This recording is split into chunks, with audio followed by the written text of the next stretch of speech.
To anyone watching this who might be a member of any news organization, media organization in the United States, I have some really bad news for you. If you ever say a negative thing about Donald Trump, you are fake news. Now, that's not me saying that. That's a man named Sebastian Gorka, who happens to be a deputy assistant to President Donald Trump. He told conservative radio host Michael Medved earlier this week that news organizations who continue to berate Donald Trump, who just in general have a bad attitude towards him, they're going to continue using that term fake news to describe them until they learn that their attitude is wrong.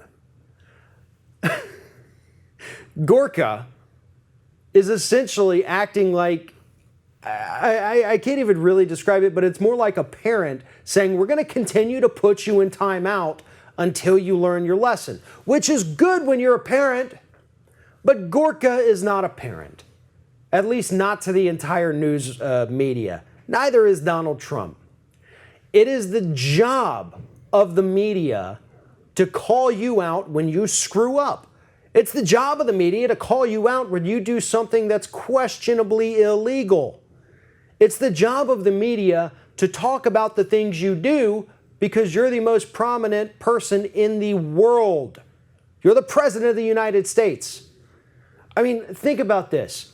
I know when he was president, Barack Obama took a couple of shots at Fox News, mostly in jest, mostly at White House Correspondents' dinners where he'd poke a few jabs at them because they were, making up the lies about the death panels and his birth certificate and whether or not he was a Muslim.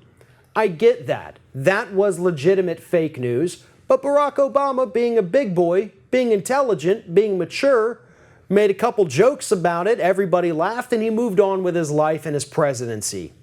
Donald Trump doesn't seem to be able to do that.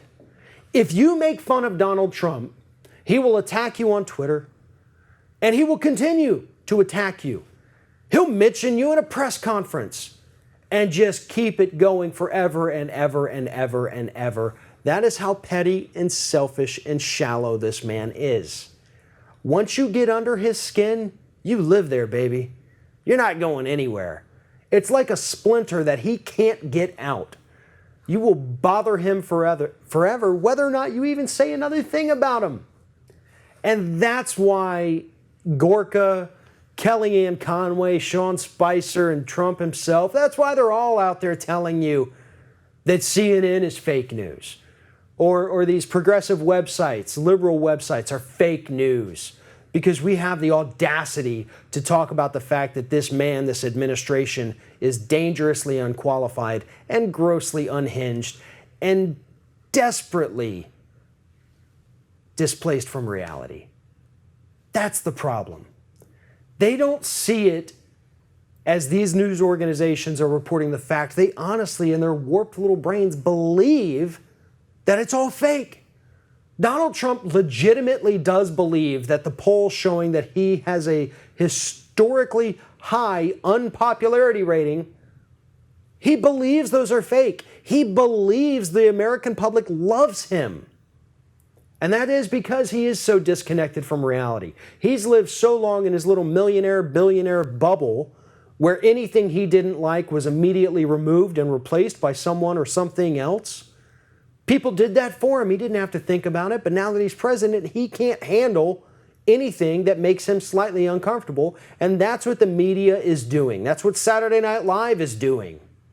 And that is what all of us must continue to do. Because it's not just about getting under Donald Trump's skin. It's not just about making fun of him.